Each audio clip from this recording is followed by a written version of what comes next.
Então vamos lá, pessoal. Vamos começar a falar aqui da nossa matéria deliciosa, gestão pela qualidade. Vamos fazer uma revisão, galerinha. Vamos lá.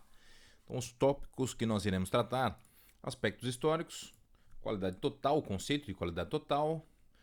Falaremos sobre os 11 fundamentos da excelência, o MEG, nosso grandioso modelo de excelência na gestão. Sobre os 8 critérios estabelecidos no modelo de excelência da gestão, que foram criados a partir dos 11 fundamentos da excelência. Processos, vamos falar de processo, o que é processo, quais são as características, conceituação, gestão do tempo, sistema de avaliação e projetos, beleza? Então vamos lá para a primeira parte, que são os aspectos históricos. Então o que acontece, ó? Na época, bem no início, lá nos primórdios, não era possível uma produção massificada dos produtos, né? Então o que acontecia era que os bens e serviços eram produzidos manualmente. Manualmente por quem? Pelos artesãos. Eram eles que fabricavam os produtos. Então nós tínhamos a figura do artesão, sendo que o artesão ele era diferenciado por sua reputação. Então as pessoas confiavam naquele artesão que tinha uma boa reputação através dos serviços prestados. O que as pessoas, no caso aí, os artesãos, os comerciantes pensavam, né? Para eles não interessava prazo, preço, disponibilidade, no caso dos consumidores. Não interessava preço, prazo, preço, disponibilidade, mas sim a qualidade do produto. Por isso que a reputação do artesão era considerada, porque aquele artesão João fazia aquela sandália de qualidade, então interessava a qualidade do produto. Só que aconteceu, o tempo foi evoluindo, houve um aumento da população e também da concorrência. Então o aumento da população e dessa concorrência forçou o quê? Uma evolução, as pessoas tiveram que evoluir. Vindo então a Revolução Industrial. Com a Revolução Industrial ocorreu a produção em massa, começou a acontecer a produção em massa dos bens e serviços, né, dos produtos. Então, com o advento da Primeira e Segunda Guerra Mundial, iniciou-se a padronização, o ganho em escala, né, estudo dos tempos e movimentos. Então, para os comerciantes da época, o que interessava era a produção em massa, a padronização, visando sempre o que? Aumento dos lucros, pouco custo e muito lucro. Estudo dos tempos e movimentos. Em razão dessa evolução, houve o estudo dos tempos e movimentos, que se tratava da padronização de procedimentos e especialização dos operários em uma única atividade. É igual ganho de produtividade, que é tal da linha de produção, né? Então, o que acontece? Não era mais aquela situação do operário sair do local que ele estava trabalhando para outro local e outro local. Ele fica agora estático e é ali, no caso aqui, aquela fila de produção, né, que os produtos é que vão passando por ele, ele vai, um aperta a porca, o outro aperta o parafuso, o outro coloca a mola, entendeu? Nessa situação, nós temos a figura do supervisor, que cabe a ele o quê? Fiscalizar a produtividade daquele funcionário ali. Nesse conceito surge Henry Ford, que cria exatamente o que foi comentado, a linha de produção onde o funcionário ele permanece estático, aguardando a tarefa. Né? A intenção não é ganho de escala, não é produção em massa. Então, a partir do estudo desse tempos e movimentos, o Henry Ford, que no caso ele cria a linha de produção onde o funcionário permanece estático, aguardando a tarefa.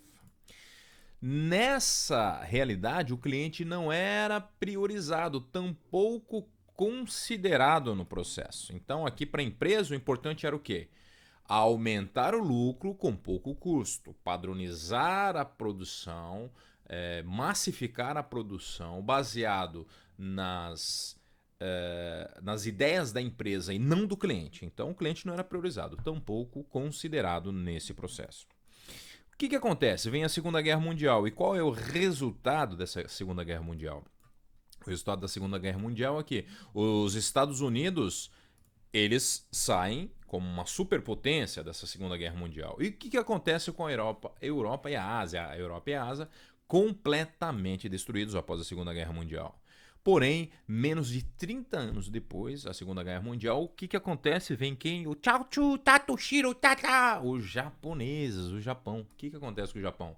Surge como uma nova potência econômica e comercial pois aprimorou o conceito de qualidade total. Então, os japoneses, mesmo após o término da Segunda Guerra, eles destruídos, né, em razão da guerra, 30 anos após, eles ressurgem como uma potência econômica e comercial. Pô, mas por que o Japão surgiu como uma potência econômica e comercial? Exatamente em razão do conceito que eles passam a aplicar.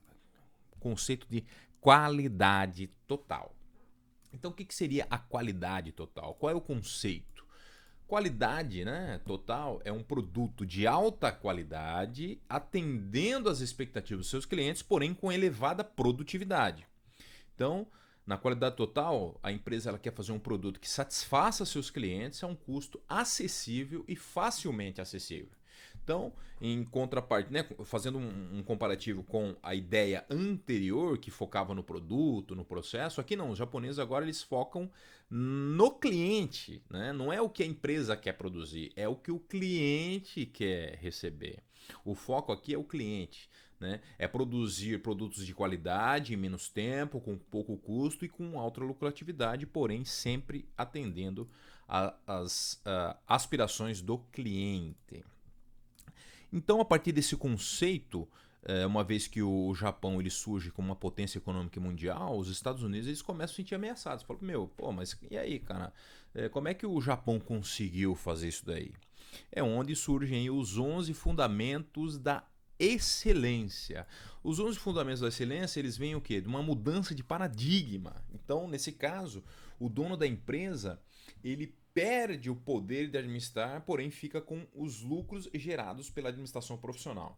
Então aqui, e por que surge os 11 fundamentos da excelência? Porque exatamente isso.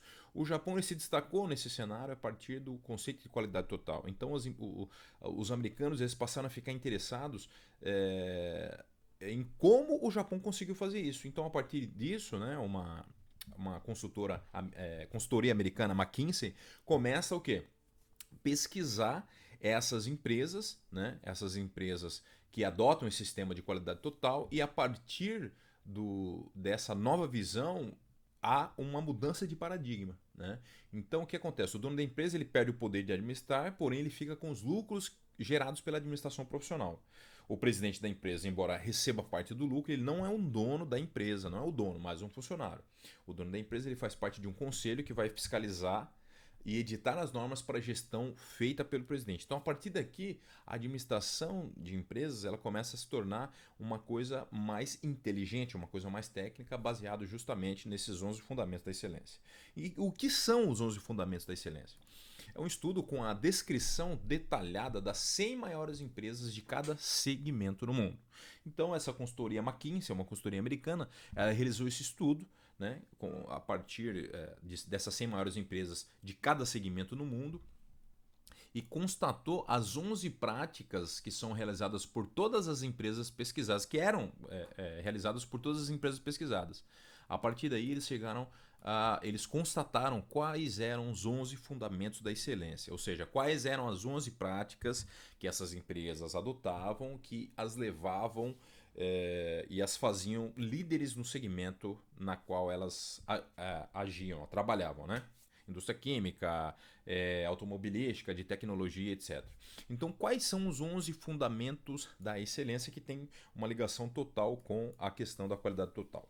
Né? Então, primeira coisa, toda empresa, né, dessas 100 empresas que eles fizeram esse levantamento, eles perceberam que havia pensamento sistêmico, né? Eles consideravam a questão do aprendizado organizacional, havia uma cultura de inovação, a liderança e constância, havia uma liderança e constância de propósitos, orientação por processos e informações.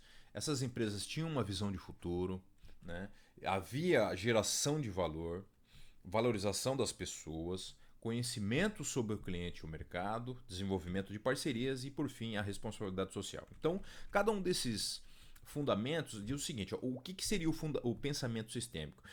A empresa que tem o pensamento sistêmico é uma empresa que ela, ela não pensa, não é apenas uma cabeça pensante, são várias pessoas que interagem, né, com o intuito de chegar a um objetivo em comum. Esse é o pensamento sistêmico. Né? Então, todas essas empresas consideravam que a forma de evolução, a forma de melhorar em cada área de atuação era através de um pensamento sistêmico. Pensar como um grupo, não como uma coisa isolada. Por exemplo, numa equipe. Né? Você está numa equipe em uma empresa. Ah, eu sou da área de finanças. Ah, o outro é de TI. Ah, mas o cara é da contabilidade. Quem que fez uma coisa errada? Não, o cara é da contabilidade. Não, não é isso.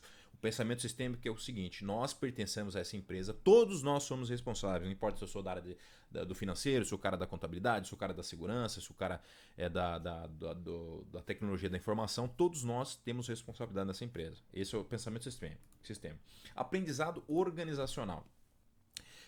O aprendizado organizacional e a cultura de inovação eles estão ligados. Porque é o seguinte, o que seria o aprendizado organizacional? Aprendizado organizacional, por que ele está ligado com a cultura de inovação? Porque a cultura de inovação na empresa significa o seguinte, que nós não podemos ficar estagnado aqui. Nós estamos aqui em 2019, vamos fazer as coisas de acordo com 2019. Não, a gente tem que ter uma cultura de inovação. Né?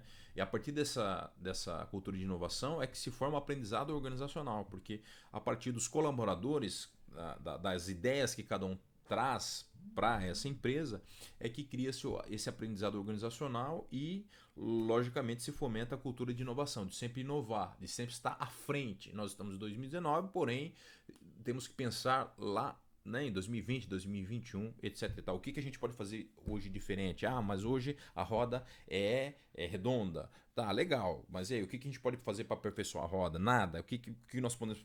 mas nós temos guarda-chuva. Né? O que pode proteger melhor contra a chuva, contra o sol? É isso, a cultura de inovação. Nessas empresas também havia uma liderança e constância de propósito, não é isso? Então, liderança e constância de propósito. E mesmo diante daquelas adversidades, as empresas continuavam firmes em seus propósitos. Né? Então havia liderança essa compreendida como todos envolvidos também têm responsabilidade. Não é o líder, é uma pessoa que manda. Não, todo mundo tem responsabilidade, todo mundo pode opinar, todo mundo pode trazer uma ideia. Né? Orientação por processos e informações. A orientação por processos e informações, todas as empresas, elas por meio de informações, elas aperfeiçoam seus processos. E o que são os processos? Processos nada mais são do que modos de fazer determinada coisa. Então, toda empresa ela se orienta por processos. Então, orientação por processos e informações, né? Informações dos clientes, da comunidade, visão de futuro que está atrelada à cultura de inovação, geração de valor. O que seria a geração de valor? Geração de valor é o seguinte: antigamente as empresas, não, a nossa intenção é satisfazer o cliente. Não, para essas empresas líderes, eles não basta satisfazer o cliente, você tem que superar as expectativas do cliente. Além de satisfazer, você tem que superar as expectativas dele. Então, é isso, não basta satisfazer o cliente, é preciso superar as suas expectativas. E qual que é o benefício, a vantagem disso? Porque o cliente ele vai devolver à empresa, né, o valor. E o que é esse valor? Esse valor que ele devolve à empresa, o cliente devolve à empresa, pode ser dinheiro, pode ser um reconhecimento, pode ser indicação, preferência, assistência. Então isso é muito importante. Valorização das pessoas. Então essas empresas elas valorizam os seus colaboradores por meio de situações que fomentem atos meritórios, por meio de recompensas, né? O tal do ganha-ganha. Então, o colaborador, que antigamente era chamado de funcionário, hoje é colaborador, a partir do momento que ele traz coisas importantes para a empresa, avanços significativos, ele é valorizado através de promoções, através de gratificações, bônus, etc. e tal. Então, valorização das pessoas, reconhecimento de ações meritórias dos funcionários. Conhecimento sobre o cliente e o mercado. Então, essas empresas, elas não estão ilhadas. Elas, enquanto empresas, elas buscam informação sobre o cliente. Qual é o nosso cliente? Qual é o nosso público-alvo? O que o mercado atualmente quer? O que ele espera de nós? Então, todas essas empresas buscavam e buscam conhecimento sobre o cliente e o mercado. Desenvolvimento de parcerias. Por que desenvolvimento de parcerias? A relação da empresa, antigamente era empresa e funcionário, aquele que funciona, não, é empresa e colaborador. Ele colabora para que a empresa atinja um objetivo. E essa relação da empresa com seus colaboradores também com seus fornecedores, né? Que eles, por esse entendimento, eles não são mais fornecedores, eles são, no caso aí, também colaboradores, né? Então, relação onde as empresas ganham, os fornecedores ganham com fidelidade, valores justos e reconhecimento. Fornecedores passam a ser parceiros. Parceiros. Então, o funcionário é colaborador e o fornecedor, ao invés de fornecedor, ele é um parceiro, porque ele ajuda a empresa, da mesma forma, a atingir os objetivos. Então, essa relação se estabeleceu também com outras organizações. Então, relacionamento da empresa com seus funcionários, relacionamento da empresa com os seus fornecedores, relação da empresa com outras empresas. Desenvolvimento de parcerias. Também responsabilidade social. Importantíssimo, porque é o seguinte, de todas essas empresas aí que foram pesquisadas, que foram avaliadas, ficou muito claro o seguinte, o conceito de responsabilidade social. E não é só responsabilidade social, ambiental, né? Esse conceito ele traz o seguinte, a empresa não basta que ela produza lucro, que ela gere emprego, ela tem que ter, ela tem que honrar os compromissos sociais, né? Então não adianta ela estar instalada ali numa sociedade e prejudicar aquela sociedade de alguma forma, ou até mesmo o meio ambiente. Então a responsabilidade social, sustentabilidade é a palavra, né? Sustentabilidade econômica, né? A sustentabilidade econômica da empresa depende da sustentabilidade ambiental e social, né? E o que é essa sustentabilidade? A capacidade de desenvolver de forma a satisfazer as necessidades presentes sem comprometer as necessidades futuras. Então, uma empresa ela produz itens de informática, ela polui o meio ambiente, legal, está satisfazendo aqui o interesse comercial dela, só que está prejudicando o meio ambiente e, consequentemente, as gerações futuras. Beleza, então esses foram os 11 fundamentos da excelência que surgiram a partir da pesquisa dessa consultoria americana McKinsey. Então nós falamos dos aspectos históricos, falamos da qualidade total, os conceitos e dos 11 fundamentos da excelência. Então, com base nessa pesquisa que nos falou sobre os 11 fundamentos da excelência, é que surgiu o MEG, que é o Modelo de Excelência na Gestão. E o que é esse MEG? MEG é uma receita de bolo, é um modelo de excelência. O cara que vai fazer um bolo, ele tem todos os ingredientes lá, farinha, fermento, leite, ovo. Não adianta nada ele ter os ingredientes se ele não sabe como fazer. Então, o MEG é uma receita de bolo. A partir desses 11 fundamentos da excelência, eles falaram, de tudo que a gente estudou aqui, a gente criou um modelo, né? Na verdade foram criados vários modelos, né? Mas no Brasil o que mais deu certo, né? No mundo todo vários foram criados, apenas alguns deram certo, né? Alguns vingaram. No Brasil é o da Fundação Nacional da Qualidade, que é o modelo de excelência de gestão, que é a receita de como você vai administrar o teu negócio.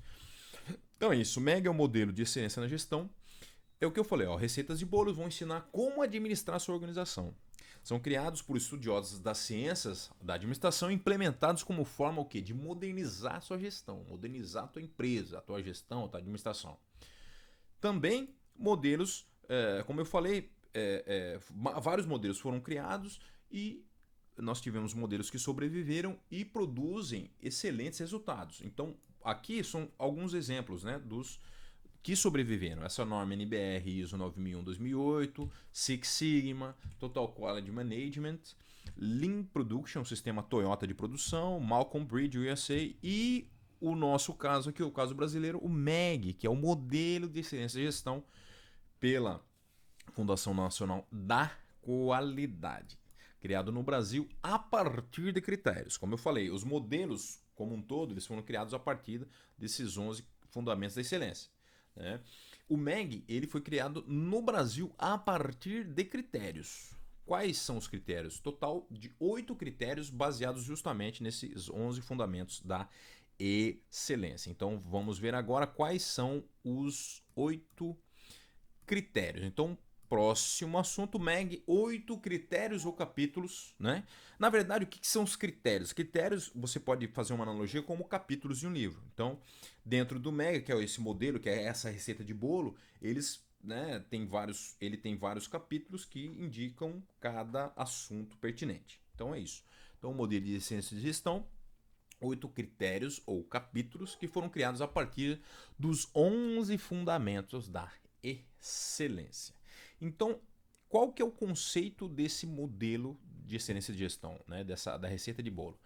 O conceito é o seguinte, ó, a liderança, o líder, entenda, não é uma pessoa, são várias pessoas, a liderança como um todo. Então, a liderança, ela obtém informações e conhecimento. Olha só como é um caminho lógico. Então, primeira coisa, a liderança da empresa vai obter informações e conhecimento. Onde ela vai buscar essas informações e conhecimento? Com seus clientes e com a sociedade.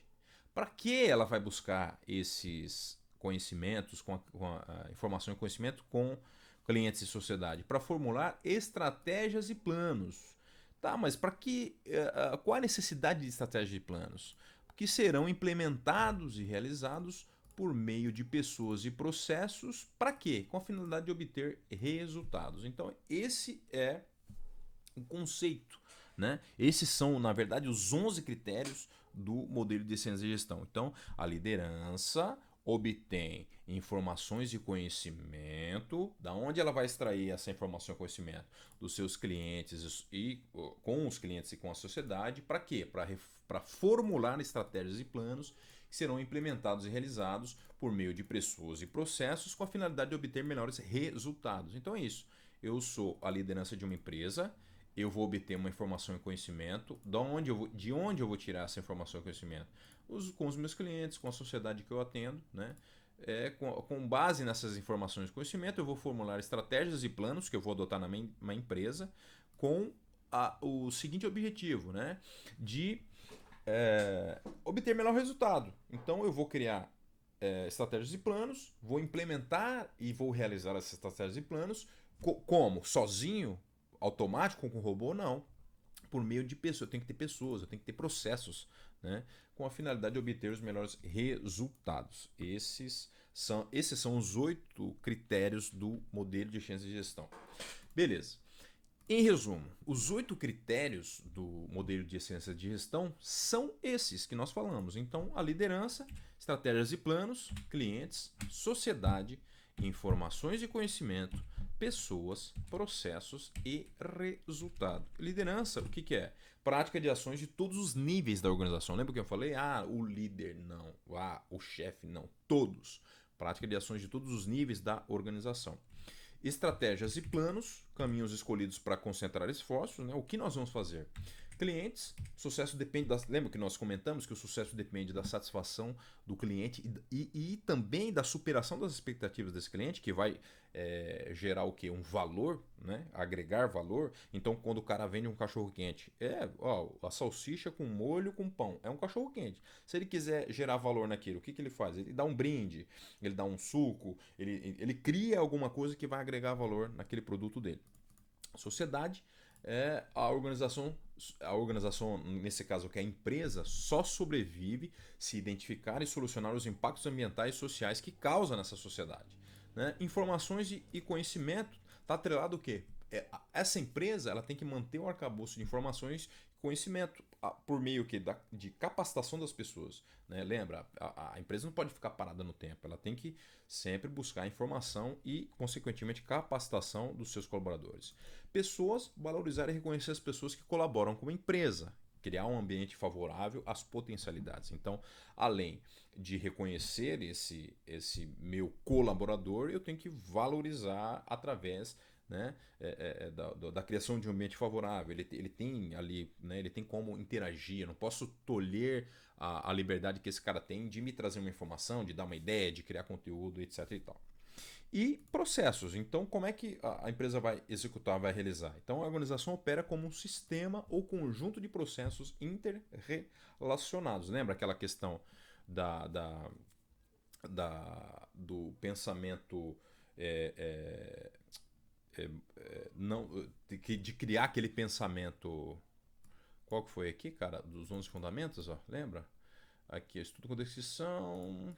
Aqui, ó, os 11 fundamentos. Lembra aqui, ó? Pensamento sistêmico, eu estava tentando lembrar. Então é isso. Pensamento sistêmico, entendeu? Deixa eu diminuir aqui.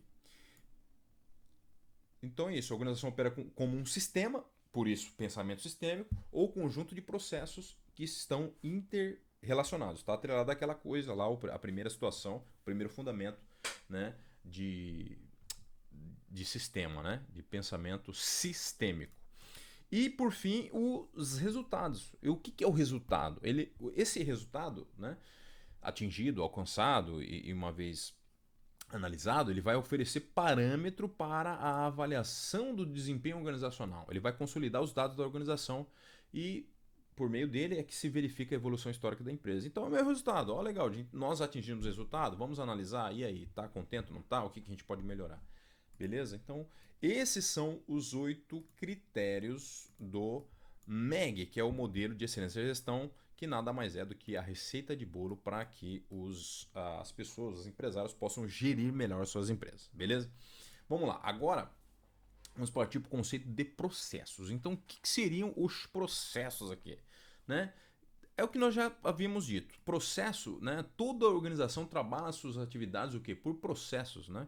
Então o cara. Primeiro, vamos citar um exemplo aqui, o correio. Qual que é um dos processos que ele tem? A entrega de encomenda, né? Entrega de encomenda, entrega de correspondência de carta, Sedex 10, tem vários tipos de correspondência e etc. Então toda organização trabalha suas atividades por processo. E qual é o conceito? O que significa processo? Processo significa transformação. O processo é transformar, né? E isso, dentro do conceito da gestão pela qualidade, processo significa transformação. Então é transformar algo, que é um recurso, em outro, que é uma saída. Mas como que você transforma algo, que é um recurso que você tem, em uma saída, em um resultado? Por meio do trabalho, por meio da ação. Então, o processo é isso. Você tem um recurso, por meio de trabalho, por meio de ação, né, você gera uma saída, você gera um resultado. Né? Então, como ocorre o planejamento do processo? Então, como é que eu vou planejar esse processo? Sempre visualizando primeiramente a saída. Então, é o seguinte. Então, qual é o resultado que eu quero? Né? Uma vez implantado um processo na minha empresa, qual é o resultado que eu quero? Por exemplo, eu vou vender novamente um cachorro quente, né? Qual é o resultado que eu quero? Vender o cachorro quente. De que forma? Que seja um produto bom, que seja barato, que atenda às expectativas do cliente. Então esse é o meu resultado, beleza? Então começo pelo resultado. O planejamento do processo ele se dá primeiramente visando o resultado. É o que eu quero. Logo após, você vai verificar o seguinte: quais atividades deverão ser realizadas para alcançar o resultado. Então, primeiro, eu quero vender o cachorro quente com qualidade para agradar o meu cliente. E o que eu vou precisar fazer para vender esse cachorro quente? Né? Quais são o quê? As atividades. Bom, primeiro, eu vou ter que comprar salsicha, eu vou ter que comprar o gás, eu vou ter que ter mão de obra, eu vou ter que fazer o molho. Né? Essas são as ações que eu terei que fazer para alcançar o meu resultado, que é vender o cachorro quente com qualidade para meus clientes. Beleza? A partir disso, aí sim, eu vou determinar quais recursos são necessários. Então, beleza. Então, para vender o cachorro quente com qualidade do meu cliente, eu vou ter que praticar ações. Quais são as ações? Comprar salsicha, fazer o molho, etc e tal. Né? Então, o que eu vou precisar para fazer isso? Eu vou precisar de funcionário, vou precisar da salsicha, vou precisar dos ingredientes, etc e tal. Beleza? Então, para cada objetivo, são necessárias ações e recursos específicos. Então, se o objetivo é vender cachorro quente, eu vou precisar o quê? Ações e recursos específicos para aquela situação. Agora o meu objetivo é vender cerveja. Então, para cada objetivo, eu tenho ações e recursos específicos, beleza? Então, novamente, para planejamento, o ideal é começar sempre pelo resultado que se quer. A partir do resultado, você verifica quais ações que você vai ter que praticar para chegar naquele resultado. Aí sim, você verifica quais são os recursos que você tem para praticar essas ações e chegar naquele resultado. Beleza. Você já planejou lá o processo, está tudo legal. Agora, o que vai acontecer? Você vai ter que executar. Então, você já planejou aquele processo e você vai passar o quê? A executá-lo. Executou. No caso do cachorro quente, começou a vender ali, abriu o food truck, que seja um boteco, sei lá o que for. Abriu o food truck, tá vendendo ali, pá, legal, vendendo pra caramba. Você tá executando. Terminou, acabou tudo, fechou, encerrou o expediente. O que acontece? Acabou, né? Então, encerrada a execução desse processo, você vai controlar agora para verificar se o processo está funcionando corretamente. Então, eu fui lá, planejei, vendi o cachorro quente, encerrou o expediente, agora eu acabei a execução. Eu executei, acabei a execução, agora eu vou verificar. Então, eu vou entrar na fase o quê? De verificação desse processo. Para quê? né? Eu vou comparar, e como é que eu vou verificar? Eu vou comparar os resultados que eu planejei. Então, o que eu planejei? O resultado era vender um cachorro-quente com qualidade bom e eu faria um lucro considerável dessa venda, né? Então, eu vou comparar o resultado que eu planejei e o resultado efetivamente realizado. Então, eu prospectei que venderia R$ 1.500, um exemplo, de cachorro-quente. Porém, no resultado efetivamente realizado, eu vendi R$ 1.000. Opa, então aí já teve uma não conformidade. Então, eu planejei vender 1.500, eu só vendi 1.000. Eu planejei vender um cachorro com qualidade, um cachorro-quente com qualidade. Teve um cliente que reclamou, falou que a salsicha não estava boa, que o pão não estava legal. Ei, caraca, teve uma não conformidade. O que eu vou fazer a partir daí? Então, o que é uma não conformidade? A não conformidade é o resultado que não foi atingido. Então, eu queria vender com qualidade, não vendi. Queria vender 1.500, não vendi. Então, e aí? O que eu vou fazer? Eu vou agir para investigar as causas que levou, né, que as causas que levaram a não atingir o objetivo proposto, e a partir disso aí eu vou propor soluções para os próximos ciclos. Então, amanhã, quando eu abrir de novo aqui o food truck, eu vou falar, eu vou comprar um pão de melhor qualidade, uma salsicha de melhor qualidade, eu vou ajustar os preços, etc e tal. Então, é isso. E para essa situação aqui comentada, é que entra a questão do ciclo PDCA, né? Ciclo PDCA, Plan do Check Act, é o que nós vimos. Então, primeiramente, nós planejamos, né? Planejou a partir do resultado esperado, do resultado nós verificamos quais eram as ações que tinham que ser praticadas, a partir das ações nós verificamos os recursos. Executamos, começamos a executar, vendendo cachorro quente, abrimos lá a bagaça do food truck, vendemos pra caraca, pum, terminou o expediente, encerrou, fechou, fomos verificar. A partir das verificações, nós constatamos uma não conformidade. Então, a partir dessa não conformidade, nós adequamos ali, etc e tal, e nós agimos para corrigir essa não conformidade. Então, aí, novamente, o check é a etapa que pode ocorrer a constatação do problema, que é a não conformidade que nós já falamos. Lembrando que a definição de problema é o resultado indesejado de um trabalho ou processo, né? E a partir do momento que nós verificamos esse problema, que é a não conformidade, nós podemos adotar o MASP, né? Que é o método de análise e solução de problemas. Olha só. E qual que é a característica desse método? É um método prescritivo, então ele vai prescrever algumas atitudes. É um método prescritivo, racional, ele vai ser estruturado e sistemático para o desenvolvimento de um processo de melhoria no ambiente organizacional. Então, planejamos, executamos, checamos. A partir do momento que nós checamos, verificamos uma não conformidade, um problema, vamos resolver esse problema. De que forma eu vou resolver esse problema? Vou aplicar o MASP, que é o método de análise e solução crítica análise e solução de problema. Prescritivo, racional, estruturado, é preto no branco, não tem muita frescura não. Analisou o problema esse, o que nós vamos fazer para resolver? A, B, C, D. E a partir desse método de análise, nós vamos desenvolver uma solução. Beleza?